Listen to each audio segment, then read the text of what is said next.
I spotted the red carpet from half a block away, the banquet hall glowing like it was lit for royalty. 6 months of work sat under my arm in a black project folder. The trucking route overhaul that had saved Apex Freight a fortune. My name was supposed to be on tonight's program. The double doors opened and laughter spilled out. But before I could step in, Lisa, our marketing VP, slid in front of me like a bouncer. "We're at capacity. You can wait outside." I almost laughed. "At capacity? My seat's in there?" Her smile didn't move. "You're just an operations manager, Joe. This is for leadership." Over her shoulder, I saw the round table where my team sat. Every chair full, even Kyle, the intern who'd been here all of 3 weeks. My seat sat empty, but they'd made sure Kyle's wasn't. He grinned at something Marty, our VP of Ops, had said, and Lisa leaned in like she was proud of them both. Last month, Kyle had presented my freight algorithm to the board while Lisa beamed like it was his brainchild. I'd sat in the back row and watched executives clap for an idea I'd spent weekends perfecting. Tonight was the cherry on top, a public erasure with a catered buffet. Lisa tilted her head. "I'm sure you understand. Optics matter." My fingers tightened around the folder. "Optics," I repeated. In the glow from the doorway, I saw Marty laughing with 2 execs, holding court like the hero of the year. Kyle sipped champagne beside him. Every word I could have thrown back at Lisa, about the hours, the fuel savings, the contracts we'd salvaged, burned in my throat, but I swallowed them. Anger wouldn't fix this. Instead, I slid my phone out, thumb hovering over the draft I'd been holding onto for weeks. One tap sent it to the entire exec list, legal, and every client who mattered. Attachments included project files, timestamps, and a breakdown proving exactly whose work had driven Apex's record quarter. Through the glass, I caught the first vibrations. Pockets lit up around the room. Conversations stalled. Marty glanced at his phone, his face draining from pink to chalk. Kyle's smile froze. Lisa's eyes flicked down at her own buzzing purse. I slipped the folder under my arm and stepped back from the light spilling through the doorway. The bass from the sound system thumped behind me, out of sync with the silence that was starting to spread inside. Lisa looked up, mouth opening, but I was already turning away. I didn't need her explanation. I'd just written my own. The night air hit cold against my face as I crossed the sidewalk toward the parking lot. Behind me, the double doors stayed shut. I didn't break stride.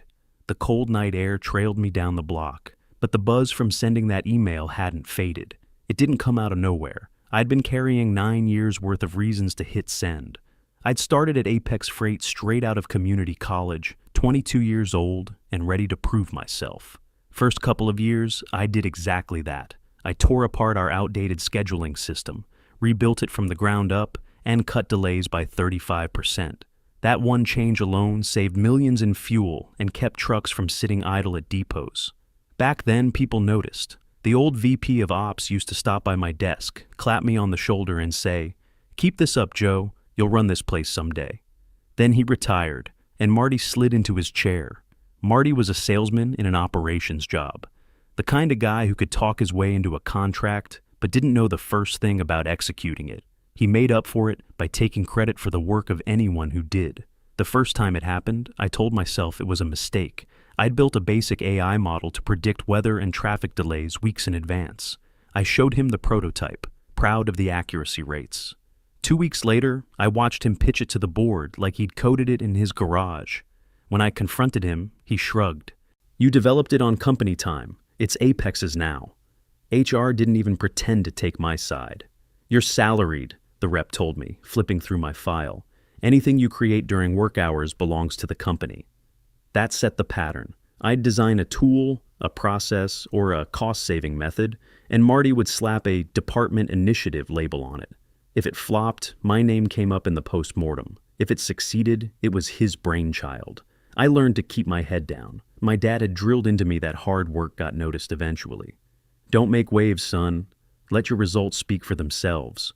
Problem was, at Apex, the results spoke in Marty's voice. I remember one quarter where I'd found a way to consolidate underloaded freight from 3 routes into 1, saving on fuel, driver hours, and wear on the trucks. It was clean, efficient, and got glowing feedback from dispatch. Marty renamed it the Fleet Optimization Pilot, and rolled it out at the annual strategy meeting without so much as a nod in my direction. The next week, he was in the company newsletter, smiling under a headline about innovative leadership. The few times I hinted at the truth in front of others, I got the same answer. That's just how corporate works. And for a while, I let it go. The paycheck was steady. I had a mortgage and no appetite for starting over. Besides, I told myself, someone up top would eventually figure out who was doing the real work. That illusion cracked when I realized new hires caught on faster than management did. I'd train someone fresh out of school, walk them through one of my systems, and within a month, they'd be using my methods while Marty sold them upstairs as collaborative breakthroughs.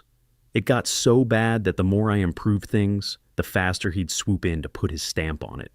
The resentment built slow, like rust on steel. Every stolen idea, every time I sat in a meeting and heard my own words come out of Marty's mouth, it spread a little further. And I stayed quiet, partly for job security, partly because walking away empty-handed after nearly a decade felt like letting him win.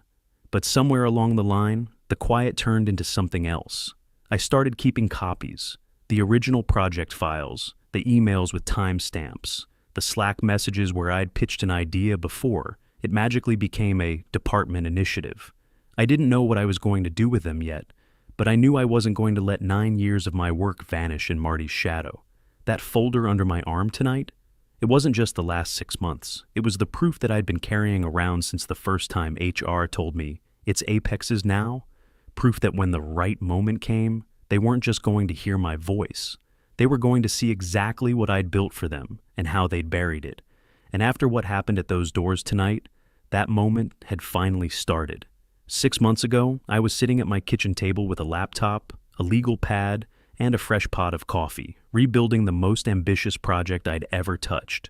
Weekends, late nights, every spare minute went into a new cross-country freight mapping system. It shaved 28% off costs, cut delivery times by 40%, and had room to scale. By the time the quarterly review rolled around, I had it polished. Charts, predictive models, case studies from test runs, everything the execs would need to greenlight it.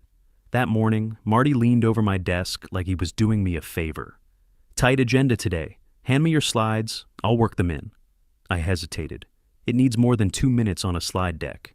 He smiled that politician's smile. "Trust me, Joe. I'll make sure they get the gist." The gist turned into a rushed 2-minute blurb wedged between budget updates and a new company softball league. He skipped half the data, misquoted the cost savings, and never touched the scalability piece. When the COO asked if it was ready to roll out, Marty shrugged. "Still in the early concept phase. Needs refining." That was it. The conversation moved on. Months of work, gone with a shrug. 2 weeks later, I was walking past the break room when I heard applause from the conference area. Kyle, the intern who'd barely figured out our routing software, was at the podium. On the screen behind him, my system, renamed, rebranded, dressed up with a couple of generic infographics. Marty sat in the front row, grinning like a proud uncle. The plaque in Kyle's hand read, "Innovation Award." I didn't even hear what the HR rep said after his name. I was too busy gripping the doorframe, forcing myself not to walk in and start listing file timestamps in front of the whole room. That night, I sat on my couch with 9 years of projects spread out across the coffee table. Every one of them had made Apex money. Everyone had Marty's fingerprints on it by the time leadership saw it. And in exchange, I was still making the same mid-range salary I'd been offered 4 promotions ago. Quitting had crossed my mind before, but walking out with nothing felt like letting them keep all of it. The work, the credit, the narrative. No. If they wanted to keep stealing my ideas, they were going to have to do it from the outside. I opened my laptop and started listing everything worth taking. The mapping overhaul, the AI delay predictor, the fleet consolidation framework. Not the watered-down versions they'd pushed upstairs, but my versions. The ones that actually worked. I'd make them sharper, faster, bulletproof. If Apex thought I was going to disappear quietly, they had no idea what was coming. I didn't touch a line of company code or hardware when I started rebuilding the freight algorithm. Everything was on my own laptop, in my own apartment, on nights and weekends. If Apex ever tried to claim it, I wanted a clean chain of custody. While I coded, I started organizing my insurance policy, a master archive of every project they had stolen, Original files, creation dates, draft versions with my name in the metadata. Emails where I pitched an idea weeks before it magically became Marty's. I even had Slack screenshots and meeting recordings where coworkers backed me up. One night I called Dave, a former sales manager who'd left after Marty took his client retention strategy and fed it to marketing. He didn't hesitate. You get something going, I'm in. Then there was Carla, a lead mechanic from the Phoenix Depot. She'd built a maintenance rotation plan that cut breakdowns in half, but Marty had slapped his name on it and tanked her raise. I'd walk tomorrow, she told me. I started building a roster, not just people who hated Apex, but people who had the skill to build something better. Dispatchers, analysts, client managers, even a couple of long-haul drivers who knew the routes like their own driveways. The problem was money. I wasn't going to ask these people to jump without a net. I needed capital. That's how I ended up sitting across from a private investor in a cafe downtown, running through my pitch deck on a tablet. I didn't just show her the rebuilt algorithm. I showed her profiles of the team I could bring on day one, their work history, their proven cost-saving results. The clients who'd quietly told me they were tired of Apex's one-size-fits-all rigidity. She didn't say much during the presentation, just scrolled and nodded. When I finished, she set the tablet down. 2 weeks, she said. If your numbers check out, we'll fund it. 2 weeks later, I had the wire transfer, enough to lease an office, cover payroll for 6 months, and lock down the tools we'd need to launch. I set up the company under a holding name, kept everything quiet. The office lease was in a building halfway across town from Apex's headquarters. I filed provisional patents on the algorithm and 2 related systems before anyone at Apex even knew they existed. The last piece was clients. I didn't cold call. I reached out to 5 of the biggest accounts I'd personally handled. All of them had grumbled to me at some point about Apex's slow turnaround or lack of customization. I didn't make promises. I showed them what I'd built, what it could do, and how quickly we could implement it without red tape. Every single one signed a letter of intent. By the time I looked up from my desk one Friday night, I had a full team, funding in the bank, patents pending, and millions in future contracts lined up. The plan wasn't just to leave Apex. It was to make sure they felt the absence in every corner of their operations. And I wasn't going to sneak out the back door. When it happened, it was going to be public, loud, impossible to ignore. The night of the awards dinner, I didn't bring the project folder for show. I brought it as a prop to walk in with my head high before lighting the match. Lisa blocked me at the door, her fake smile condescension dripping through every syllable of, "We're at capacity. You can wait outside." I didn't argue. I just reached into my pocket, opened the draft I'd been sitting on for weeks, and hit send. The email had everything. My resignation, 7 more from the people I'd recruited, signed client transfer agreements, patent confirmations, and a press release scheduled to hit every trade outlet at 8 a.m. sharp. Through the glass, I saw the shift start. First one phone lit up, then another. Conversations stuttered, heads turned toward each other, whispering. Marty's color drained as he stared at his screen. Kyle looked like someone had just told him Santa wasn't real. I stepped back from the doorway and walked down the hall without a word. My shoes echoed against the marble floor all the way to the parking garage. I'd almost reached my car when I heard it. Hurried footsteps, heavy breathing. VP Vincent, suit jacket half buttoned, sweat beading on his forehead. "Joe, wait," he panted. "We can fix this. Name your price, bonus, promotion, stock options, whatever it takes." I kept walking. "You think this is about a title?" "It's about—" He stopped himself, searching for the right pitch. "You're valuable here. You've always been valuable." I opened my car door. Not valuable enough to stop them from handing my work to interns. Not valuable enough for a seat at the table. He held up both hands like he could calm me down. "Don't do something you can't undo." I looked him dead in the eye. "I'm not joining their table, Vincent. I'm building my own."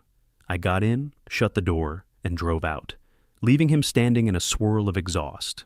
20 minutes later, I walked into our new office, still smelling like fresh paint and new carpet. My team was there, already gathered around the long conference table, coffee cups in hand. Dave grinned. Carla slid a box of donuts toward me. "You do it?" she asked. I dropped my phone on the table, screen still glowing with the sent confirmation. "It's done." Cheers went up around the room. I opened my laptop and pulled up the launch checklist. "We've got until 8 a.m. before the press release drops. Contracts get finalized tonight. Onboarding packets go out by morning. By Monday, Apex will realize we're not a rumor. We're their competition. They leaned in, nodding, flipping through their assignments. Nobody here was looking for permission. We were here to move. When I left the office just after midnight, the skyline looked different. Not because the city had changed, but because I finally wasn't staring at it from behind someone else's glass walls. The walkout wasn't the end. It was just the starting gun. That night, my phone lit up with a blocked number. I let it ring twice before answering. "Joe," a clipped voice said. "Robert Hale, chairman of Apex's board." I leaned back in my chair. "Evening, Robert." "I'll get to the point," he said. "What you pulled tonight. Resignation emails, client agreements, patents. This is corporate theft. Our legal team is preparing injunctions as we speak."